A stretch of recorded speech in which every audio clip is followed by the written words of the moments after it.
ဒီနှစ်ကလေးမွေးနေ့မှာတော့ရွှေငါးမမောင်ပဲသားမုတ်လေးလှူဒန်းပစ်ခဲ့ပါတယ်လူရောက်160စာပါသူက2ရက်အလိုလောက်ကြိုပြီးတော့အော်ရာတင်ရပါတယ်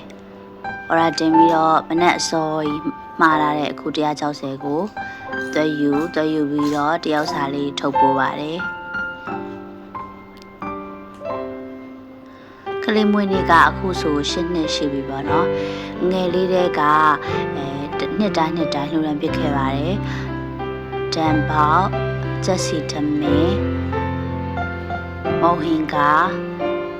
ကော်ပြန်စိန်